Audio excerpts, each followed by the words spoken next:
Natasha Hausdorff is a British barrister and international law specialist and the legal director of the UK Lawyers for Israel Charitable Trust, where her work focuses on educating the public, policymakers, and media on international law. Over the past 2 years, she has emerged as one of the clearest, formidable voices exposing how international law and media narratives have been distorted and weaponized, not just against Israel, but against reality itself. Natasha, it's truly an honor to have you here. Thank you so much. It's my pleasure to be with you. Where were you when you realized that October 7th wasn't just an attack, but something that would permanently distort how Israel would be talked about? And in the first 48 hours, what did you understand that most public voices still don't? That's a very interesting question. I think instinctively or intuitively, I knew from the very first moment of seeing the magnitude. It wasn't, of course, anyone's first priority at that point, but I had no expectation, no anticipation that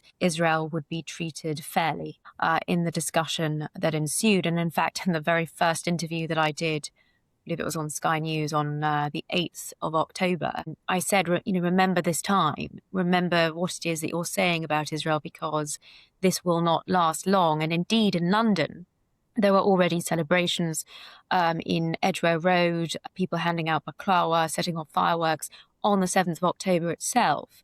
And the protests began in larger numbers against Israel on the 8th. None of that was really a surprise to me. I say that the 7th of October came as a shock, but not a surprise, not the consequences of that level of mass infiltration over the border, nor the propaganda war that Hamas had plainly carefully planned around it. That's obvious from the footage that we were seeing on the 7th of October itself, those GoPro videos that Hamas themselves circulated. And all of that, I feel that what we've seen over the last 2 and a bit years has been remarkably predictable in that fashion, because this isn't a level playing field. When you have a propaganda outfit that is strategizing about the best way of producing misinformation and filtering that through to the media, but also to international organizations, UN bodies, and that has structured their whole activity around that. And then you have a democracy that is reluctant to put out information unless it has been very carefully verified, double and triple checked. There's always going to be that mismatch in terms of timing. And that, coupled with what seems to be the very fertile ground that so much of this misinformation has been falling on, the accusations against Israel are very readily taken up and believed by the international media, by politicians, and by, unfortunately, increasing numbers of the general public. That's all something that I'm afraid I've seen over the last decade, if not more. And so that aspect of it, I'm afraid, wasn't surprising. What has taken me, and perhaps everyone, by surprise is where we're standing today in the strategic sense, in terms of Israel's place in the Middle East. And I certainly could have not foresawn the incredible achievements on those 7 kinetic fronts of this war. And that, for sure, is a game changer in terms of Israel's alliances in the region, its alliances slightly further afield, even in Africa now. And that really, I think, as I say, is a game changer, but it spells potential serious hope for the expansion of the Abraham Accords and for a very different Middle East in the coming years to that, which unfortunately threatened to rear its head but before the 7th of October. Was there a narrative that you heard repeated with total confidence from the beginning of October 7th that genuinely shocked you and that's still going on today? Well, I'd say that the overarching narrative is Israel breaks international law. And while it doesn't shock me, it certainly does frustrate me because it is not correct. And I would perhaps encourage anyone that is faced with that accusation to simply ask which law, because invariably those making that allegation cannot substantiate one because it is untrue. And frankly, that element of the modern blood libel, if you will, this is the modern manifestation of these ancient blood libels that Jews used to kill Christian children to use their blood for religious ritual. Now it's Israel violates international law. Israel is a pariah state. Israel is a terror state. In fact, the former president of the International Court of Justice, Judge Salam, who left the court in order to take up his position again in politics, and this time serve as Lebanon's prime minister. He made that very allegation while he was previously serving as Lebanon's ambassador to the United Nations. So those allegations and that narrative around this conflict, invoking international law specifically, is, when one steps back, deeply shocking. Again, perhaps not surprising, but shocking that it is so possible to get away with such inversions, such abuses of international law in the process of making this allegation against Israel. Now, you've debated in extremely hostile environments. How do you tell when emotion is genuine versus strategically performed? And is there anything that surprises you at this point? That's so I think for the most part, perhaps I'd have to be a psychologist to properly evaluate, the performative emotion from that which is genuinely felt. My instinct, though, is that many people who engage in this subject are so misinformed, but believe that misinformation so very deeply. And so I actually think a lot of the sentiment on this is probably accurately, portrayed, is held, but for wrong reasons. And more broadly, I would say is not legitimate. I have yet to hear any individual who over the last 2 years has lamented the position that Palestinian civilians have found themselves in as a result of Hamas starting this war.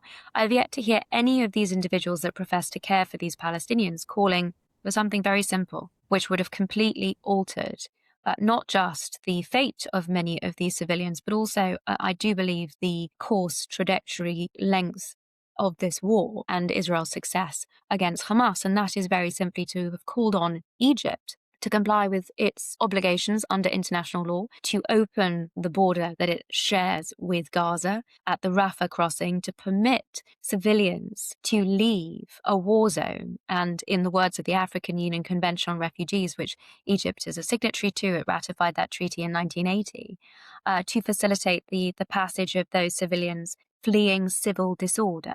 And I've not heard a single one. In fact, there's only one other individual that I've heard making that call. That is Colonel Richard Kemp. And we have discussed those obligations by Egypt at some length. I've not heard that more broadly, not from so-called, Palestinian activists or their apparent allies, not from politicians, statesmen, international organizations, humanitarian organizations, so-called human rights organizations. I haven't heard that from anyone. And so taking that into consideration, I find it difficult to take seriously the lamentations and the emotion that is attached thereto. But I would give these individuals credit for thinking that they do believe what it is that they are saying, and that the emotion in many of these circumstances is accurate. I mean, the flip side, of course, is much of the footage that we have seen coming out of Gaza, and this has been dubbed Pallywood and more recently Gazawood,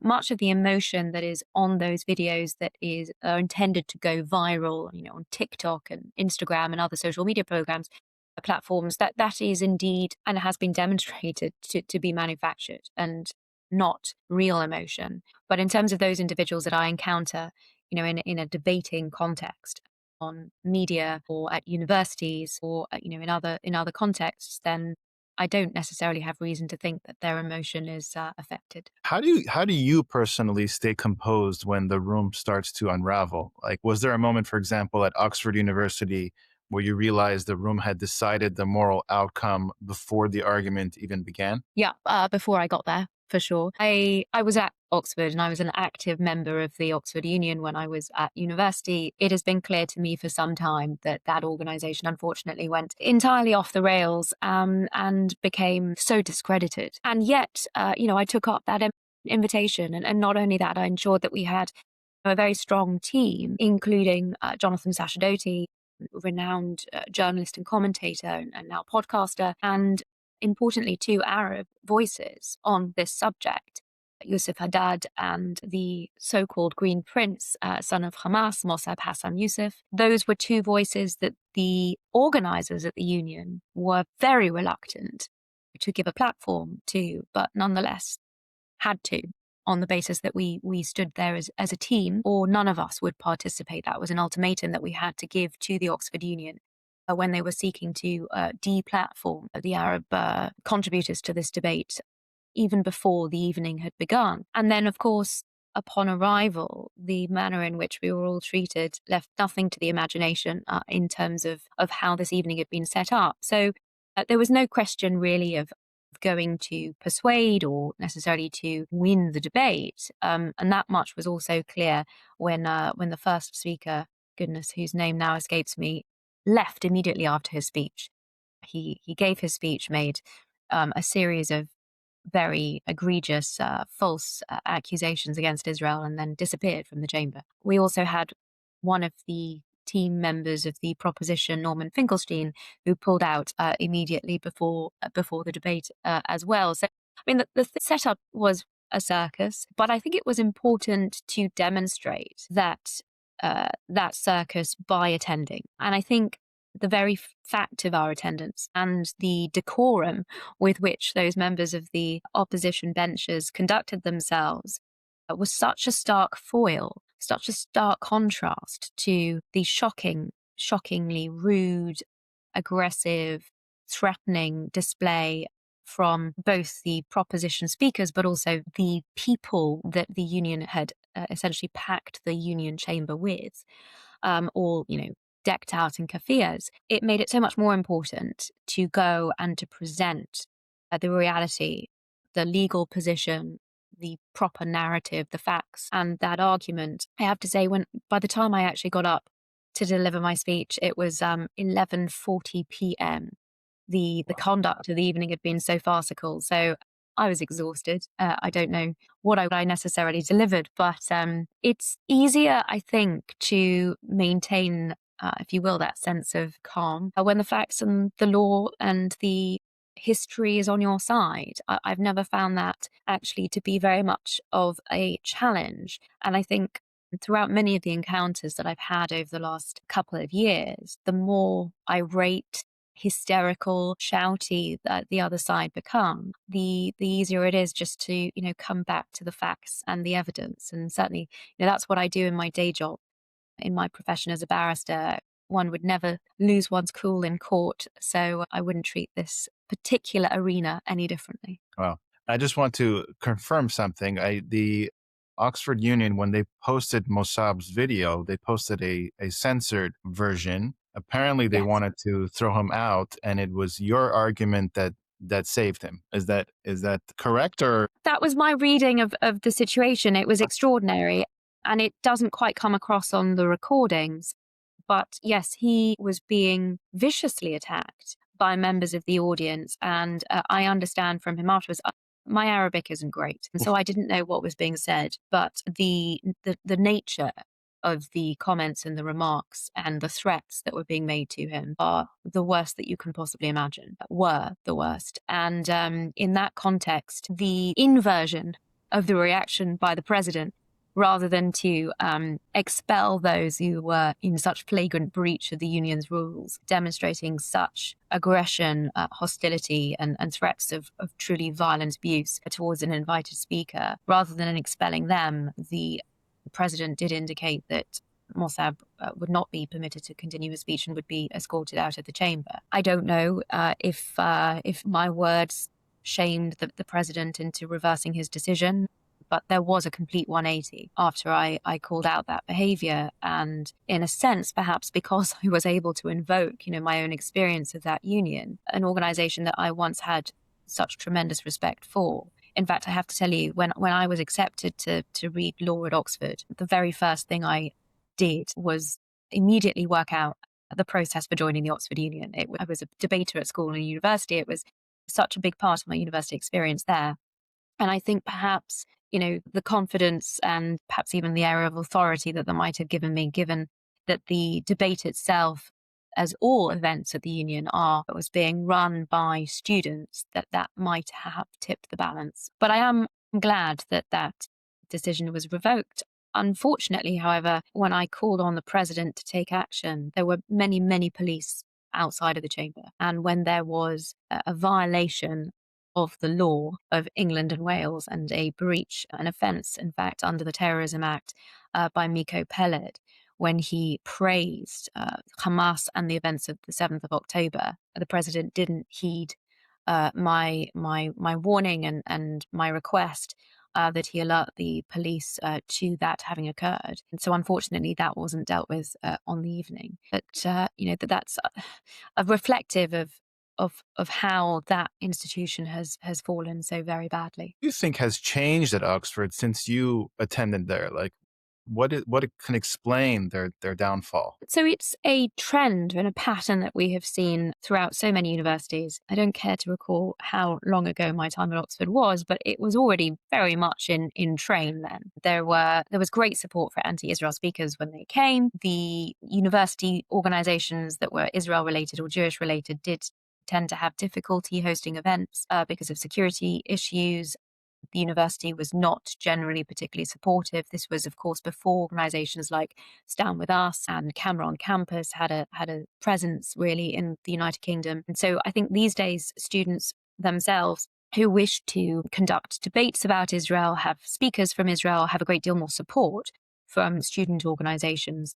But what we have seen throughout the academy has been this, collective Kool-Aid drinking on Israel, and the encampments that we witnessed after the 7th of October, which were, just as prominent at Oxford as they were in so many other elite institutions, that to me is reflective of a few very significant trends.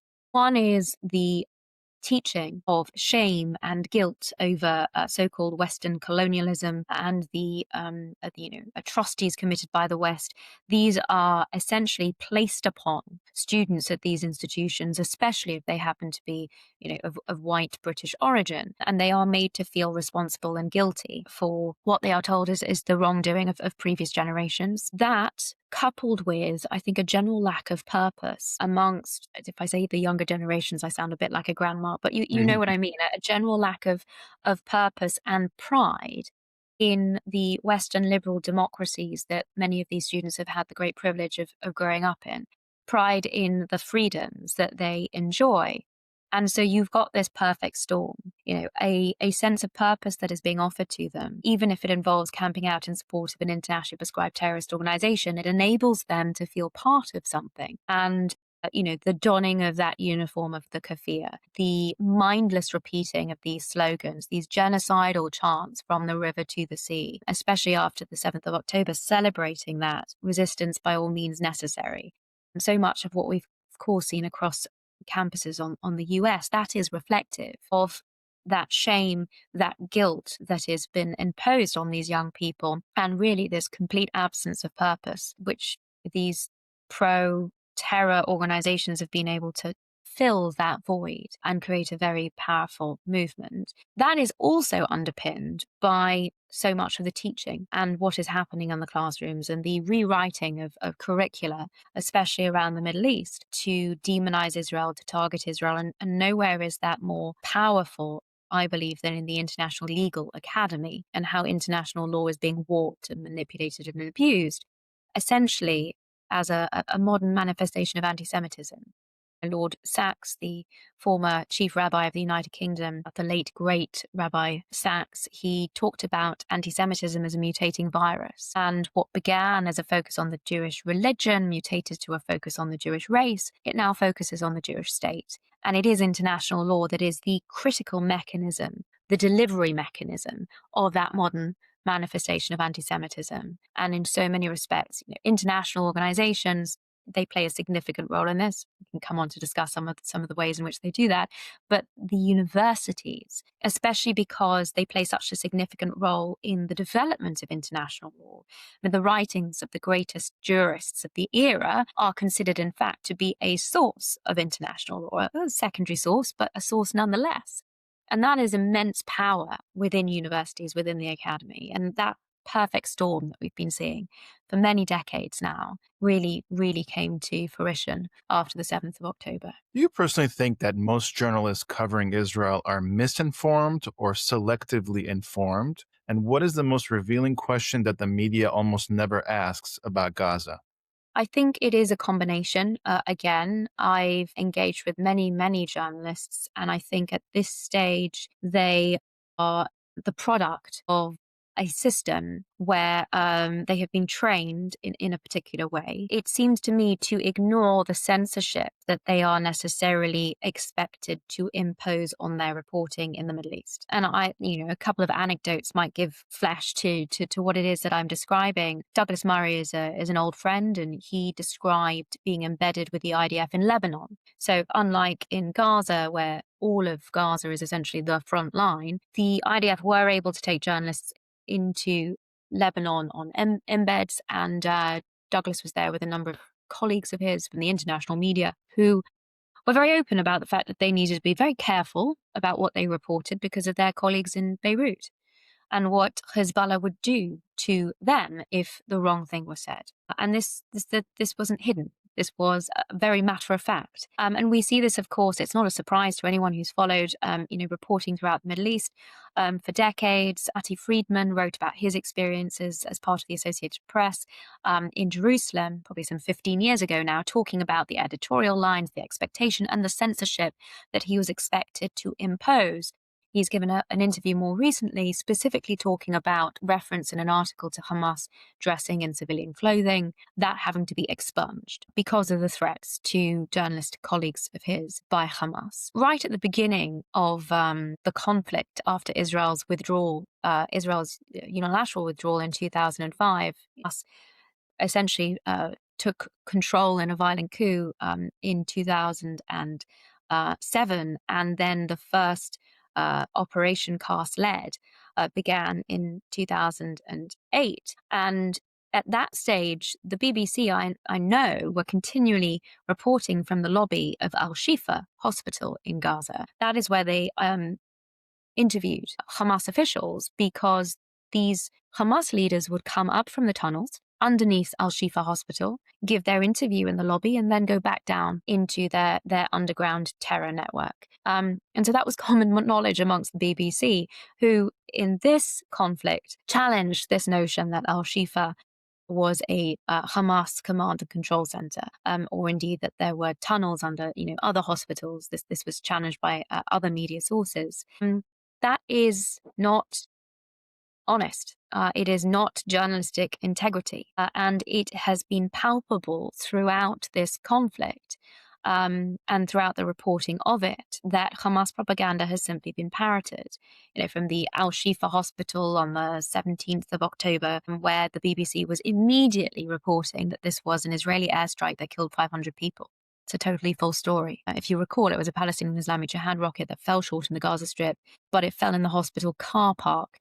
And the death count is not clear, but certainly it was not 500 people, which Hamas were claiming in the first few minutes after this explosion, a death toll, in fact, that wasn't revised many months later when I saw it still being quoted in Hamas casualty figures, which we all know are inflated for their own propaganda purposes. And then when I try and reason with some of these journalists, even off camera, and have explained to very senior diplomatic correspondents that through studies by UK Lawyers for Israel, we've demonstrated the completely false predictions by the IPC reports saying that there was going to be famine in Gaza, deconstructing their analysis and the errors in it, demonstrating how the goalposts had been entirely moved in order to facilitate the false predictions that these organizations were making. I mean, frankly, the look on these people's faces when I'm seeking to take them through chapter and verse on this, you'd have thought I'd called their mother a woman of questionable virtue. It is remarkable, the disconnect and the complete reluctance to even hear the realities and the facts and the evidence and what real international law says about these sorts of issues. And I do think that the role that the media have played in propagating the misinformation about what has been happening over the last 2 years in this part of the world is unforgivable. In so many respects, the media have blood on their hands. The Al-Shifa incident, just by way of example, led to riots around the Middle East where people were killed. And the uptick in anti-Semitism that we've seen, uptick makes it sound so much less serious than it actually is. The absolute avalanche in anti-Semitic attacks and mass murder that we have seen as a result, directly, I believe, of this false reporting, as well as the constraints on Israel's ability to actually be able to defend itself, to actually be able to conduct this war properly. And I say that because I have seen policy be based on these false reports. And I have seen prominent individuals in the UK. I had occasion to debate on a couple of occasions a former justice of the Supreme Court in the UK, Lord Jonathan Sumption, who said that the reason he was making these obscene allegations against Israel were that these were based essentially on what he'd seen on television, on the media reports that he'd seen coming out of Gaza. This is the information that prominent figures that lead public opinion on these matters are basing their assessments on. And as I say, I think the reporting has been unforgivable, and the absolute absence of journalistic integrity is pretty shameful. Why do you think that the corrections are always quieter than the accusations? For example, the Al-Shifa hospital, that would have been the cover of the newspaper, and then the correction would be on page 75. Why do you think that is? There's a lack of desire, certainly to want to admit that they were wrong. But even in the moment, I mean, I was supposed to be on the BBC when the Al-Ali hospital story was breaking. And I got a call from the deputy editor of the channel telling me he was so sorry they were going to have to bump me again that week to run with this breaking news, this rolling coverage of the hospital strike. And I said, what are you talking about? Now more than ever, you need me on. I'm watching your coverage. I'm watching what your commentators are saying. You're blaming this on an Israeli airstrike. You have no basis upon which to do so, no evidence. I was already looking at reports online that this was a Palestinian Islamic Jihad rocket, unconfirmed, but nonetheless an alternative explanation. And he cut me off. He said, I haven't seen that on any of the wires. So I sought to simply reason through what was known and what was still unknown at that point. And the fact that Palestinian Islamic Jihad and Hamas rockets routinely fell short in the Gaza Strip ought to have been common knowledge. And in the previous exchange between Palestinian Islamic Jihad and Israel in 2021, so that the last conflict to have occurred, a third of their rockets fell short in Gaza. And when these rockets fall, they don't fall according to a proportionality analysis. They are not targeted or precise. They fall and kill indiscriminately. And he put the phone down on me. In the midst of, seeking to give that explanation. Had he listened, and this is, the BBC News channel, in the first few minutes after this hospital strike is being reported, supposed hospital strike, I mean, I wonder how different things would have been, because so much of the world's media took their cue from the BBC on that occasion, as they do on so many others. And I do wonder if I had been able to get through on that occasion, whether there might have been a very, very different turn of events. But we've seen this, that there have been some real marked points, I think, throughout this conflict in which the reporting has just had such a horrendously damaging effect, and it has been false. I remember accusations of Israel targeting journalists, where it was very quickly proven after the initial reports that they were all, in fact, prominent members of Hamas and Palestinian Islamic Jihad, which wasn't corrected. And, situations that, prominent examples of these, of course, are all of these starving baby pictures, which have each and every single one been shown to be very sick children who've been exploited by Hamas for these propaganda purposes, seeking to claim that Israel was responsible. Now, if you're an average individual, a human being who sees a photograph like that and you're told that Israel is responsible, that's it. You don't need to hear anything else. And there's very little reason or ex post factual analysis or explanation that is going to be able to temper the very powerful, visceral impact of an image like that. Even if this child might be sitting next to their very well-fed mother, that escapes most people's notice when they see such a horrendous image and they are told, Jews are responsible. The impact of that is very, very difficult to counter with the facts, with the realities. And I think in that context, in that respect, the hope of getting through to people to explain that they have been so consistently lied to, I think that's something that we need to hang on to, because I do think that there must be some sort of response, reaction. if people are able to understand that they have been so taken for a ride, that they have had the wool pulled over their eyes to such an extent, I do hope that ultimately there will be some reckoning for that. Let's speak a little bit about the UN. Do you think that the UN is failing, or it's functioning exactly as its incentives reward? And what do you think are some of the most dangerous legal falsehoods that are being repeated about Israel? Well, in terms of the United Nations' success in promoting the agenda of, let's face it, the vast majority of its member states who either don't have diplomatic relations with Israel or have some sort of animosity to Israel or just feel best able to blame a lot of the world's ills on Israel. It's an easy scapegoat. The UN is working extremely well to promote the interests of those member states and also the army of NGOs that are closely associated with the UN that manufacture a great deal of this propaganda against Israel. And we've seen that,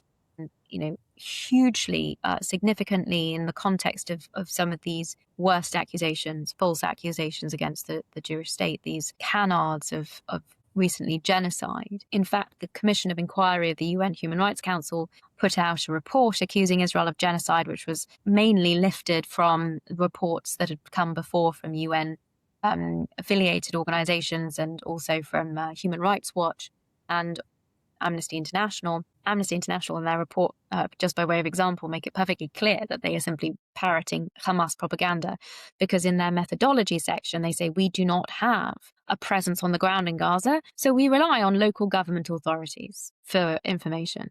It couldn't be plainer where they are sourcing their information than how they put it into a document that is headed up with their letter header with the name of this once prestigious, well-respected human rights organization. And that gets filtered in through the UN system in a way that works extremely well to simply parrot this material and to ultimately filter it up all the way to the International Court of Justice that repeats this, and then other NGOs and organizations are able to say, well, you see, the ICJ says so. In a situation where the International Court of Justice will say, we're not equipped to fact find in the context of, for example, South Africa's allegation that has been made against Israel about genocide.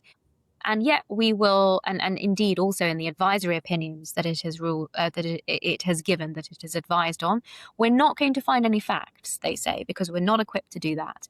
And then they proceed to go and find a whole host of facts suggesting that Israel is the worst violator of human rights of the modern era, and they base their conclusions on that. So it is farcical. That's not how the UN was intended to operate, of course. The lofty aspirations of the founders of the United Nations had in mind a humanitarian entity, an entity that would do good in the world, not one that would ultimately threaten Western civilization, which is unfortunately, I think, where we've gotten to. In terms of the worst allegations, I mean, the genocide allegation is not new. Decades ago, this was already being leveled against Israel. It's just no one took it seriously. But repetition of these heinous allegations lends them credibility, even where the facts, of course, point in completely the opposite direction. And I remember when I was on SABC, South Africa's version of the BBC, the day that the first provisional measures order of the ICJ was given in January 2024, this was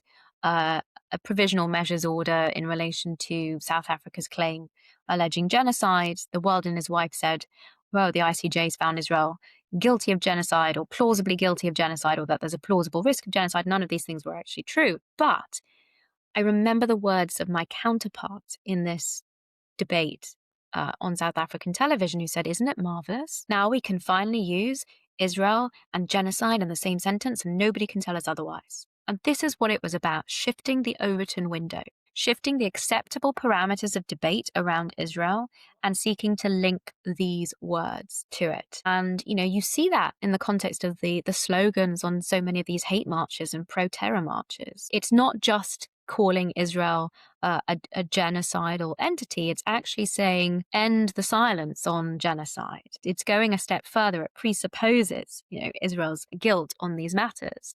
And I do see this as manifestations of the modern blood libel, and it is significant, hugely significant, that this is all using legal terminology: occupation, ethnic cleansing, colonialism, apartheid, genocide. These are all legal terms that have been entirely inverted and abused against Israel. And ultimately, they are also a form of projection. So whatever is done to the Jews in any of these instances, to the Jewish citizens of Israel, they are essentially accused of committing the very crimes that were committed against them. And genocide is the latest example of that. And I don't just mean the crimes that gave rise to the term genocide, the atrocities that were committed against Jews in the Holocaust. That's where this term comes from. I also mean those acts of genocide on the 7th of October. And where international organizations can claim that Israel is committing genocide against the Palestinians in Gaza, despite all of the evidence to the contrary, despite the evidence of the unprecedented steps that Israel takes to prevent civilian casualties and minimize the effect of Hamas's use of human shields, and where it will lose soldiers in an attempt to minimize civilian casualties. To ignore all of that and say Israel is indiscriminately, not just indiscriminately, but intentionally seeking to eradicate Palestinians as a group, and by the same token to say there isn't sufficient evidence to say that what Hamas did on the 7th of October was genocidal. I mean, that's utterly ridiculous. There is zero credibility in organizations that come to those conclusions and those assessments. And, even the founder of Human Rights Watch has lamented the obsessional focus of this organization on the Jewish state and how it became this anti-Israel, essentially propaganda outfit. But it's important to be able to call these people out, to be able to call these organizations out, and to hold them to account for that false information. And I think that there are increasingly opportunities to do that in the international arena, and they need to be taken up, and by more people. I really do want to encourage others to ask these questions, to challenge this material, and to provide as many people as possible with the ammunition, the facts, and the law in order to do so. How does a state like Qatar, that hosts Hamas leadership, become a trusted moral voice in Western media? We know that they fund universities and different journalists and things like that. If you can speak a little bit on that. Money speaks, I suppose, is my answer. I mean, it does baffle me, and I do scratch my head sometimes, having spoken to organizations who have accepted Qatari funding and see no difficulty with that. Organizations that prize free speech, that prize liberal Western democratic values, that think it's a jolly good thing that the Qataris would wish to fund and support such an enterprise. And the absolute naivety of not processing, not being cognizant of the consequences of that, if not immediately, then later down the line, is deeply, deeply troubling. And what can I say? Perhaps it's the gullibility of the West that has simply enabled Qatar and others to take that level of control and influence. Why is Egypt almost never mentioned when Gaza's borders are discussed? And how does Egypt's behavior reveal about how Arab states really view Hamas? Not just Hamas, but also the Palestinians more broadly. The manner in which the Arab world is willing to, and in fact, I believe this was an Egyptian that said that they were willing to fight the Palestinian cause up until the very last drop of Palestinian blood. I'd have to look up where that quote comes from, but I remember it. Deeply shocking, but also honest. So the attitude and approach of the Arab world and Egypt in particular to Palestinian civilians by forcibly keeping them in this war zone. It's unprecedented that civilians would not be permitted to leave a war zone. Unprecedented. I mentioned Egypt's responsibilities under international law previously to facilitate the passage of civilians fleeing civil disorder under real international law, not the imagined international law that people accuse Israel of breaking, under a treaty that it signed itself up to and bound itself by. But just on a basic moral level, that the international community would have permitted this to happen. And the reason for that, ultimately, the only reasonable explanation that I can fathom is to prop up Hamas. Because the last thing Hamas would have wanted was losing its human shields, the civilians that it surrounded itself with. This is the key reason that the existence of Hamas's use of human shields and also its holding of hostages is the reason it has taken so long to get to the point where Hamas is ostensibly defeated. But now, of course, the big question is, when will it disarm? And the President of the United States has recently set down what seems to be a very short time frame for that, albeit an unspecified one. But when one thinks of the alternative scenario, the alternative reality of how this war would have gone had those Palestinian civilians been evacuated and provided for in a humanitarian zone, the other side of the border in Egypt, in Egyptian Rafah, where, unlike al-Mawasi, Hamas could not fire missiles onto Israeli territory from within a humanitarian zone, where, unlike in the Gaza Strip, Hamas wouldn't divert up to 90% of the aid. That's a UN statistic, something they call simply the cost of doing business. Yes, the aid we facilitate into the Gaza Strips, some of it up to 90% gets diverted by Hamas, but that's, just the reality. Well, if civilians were being provided with humanitarian assistance the other side of the border in Egypt, there would be no diversion to Hamas, would there? 0%. And the idea that international organizations, that states around the world who profess to lament the plight of the Palestinian civilians have abandoned them in this fashion, and the Arab world is at the forefront of that and has been in generating essentially a Palestinian Arab population that is used as a political pawn against Israel. This is ultimately at the center of the creation of UNRWA, at the center of the creation of a body for Palestinian refugees where refugee status gets passed down generation to generation. Again, entirely unprecedented. In the rest of the world, refugees are settled and they are provided, with citizenship wherever they are settled, and the next generation are no longer refugees. And the inverse is true here. This unique circumstance has been created in order to keep the war of 1948, the war of intended annihilation against the state of Israel, in order to keep that going. And in that respect, the approach by the Arab world and the broader international community to the Palestinians, but also to Hamas in seeking to keep propping them up, it's truly, truly despicable, but also rampant hypocrisy, because it's completely contrary to what they profess publicly to want and what they profess publicly to care about. Speaking about phase 2, which would mean that Hamas needs to completely disarm, do you think that actually could happen? And is there anybody that can take over after Hamas? Why is it that there's no one that wants to take that responsibility? And also, how does peace exist without a cultural reckoning? The brainwashing of the children, they would have to change all of that for there to be peace, correct? Yeah, it doesn't. Peace doesn't exist while you indoctrinate kindergarten children that the highest calling in life is to become a martyr and kill as many Jews as possible. And in fact, peace hasn't really been part of the conversation. Okay, I appreciate certain members of the American administration present this as peace in the Middle East, but the ceasefire, the 20-point plan, phase 1 and phase 2, peace hasn't been discussed, and it certainly hasn't been discussed by Hamas. And inherently, their opposition to disarmament is because there is no question of them giving up their genocidal campaign against the Jewish people. This is their raison d'etre. There is no Hamas without this continual war of annihilation against Israel and the Jewish people. And so I think we have to be realistic about that. It has always been the case that indoctrination and education has been at the core of this.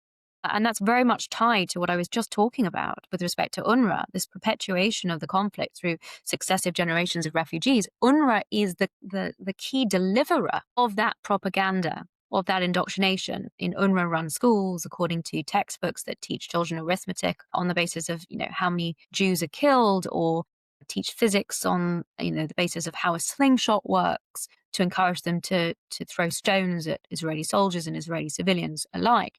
And this isn't just a problem in Gaza. This is a problem throughout Palestinian-controlled territory. So the Palestinians have an autonomy in the West Bank in areas A and B. And the Palestinian Authority both educates towards terror and incentivizes it through the pay-for-slay policy. And there's been mutterings about this having now been ended. Do not be fooled. It continues simply under a different heading, a different phraseology. But in fact, so-called martyrs of the last 2 years and their families have been included in payments more recently. And very early on in this conflict, in fact, Kadura Faraz, the Palestinian Authority prisoner affairs minister, was talking about his desire to be able to pay the salaries of Nukhba terrorists, Hamas terrorists. So let's be clear, although there are significant divisions between Fatah in the West Bank and Hamas in Gaza, And indeed, when Hamas took violent control of Gaza, they threw their Fatah opposition members off the roofs of buildings. So there's no love lost there. And one of the key reasons that Hamas don't take over in the West Bank in the same way they did in Gaza is because of the security cooperation between Fatah and Israel. Many people don't realize that, but it's another reason that the Palestinian Authority, Mahmoud Abbas, has no real incentive to seek, a resolution to this conflict, because they rely on Israeli security cooperation, because they rely on perpetuation of the conflict, because of all the international donations that come in, and the need for political control ultimately is all bundled up in that. But it's just really important to be clear that it is the so-called moderates in the West Bank that are incentivizing terror through the pay-for-slay policy, that are indoctrinating to terror.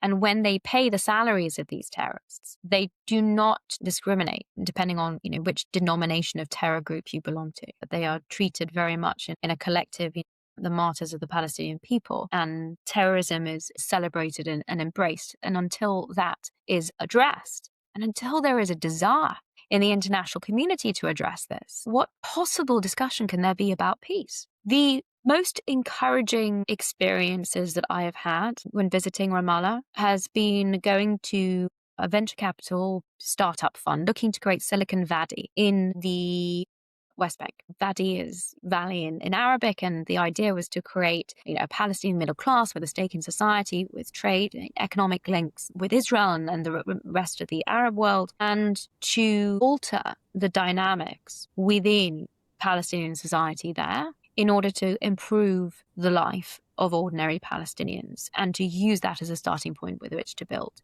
To my mind, if peace is ever going to be achievable, it is going to be through that, alongside the de-radicalization and the ending of this sort of indoctrination. And it's going to take time.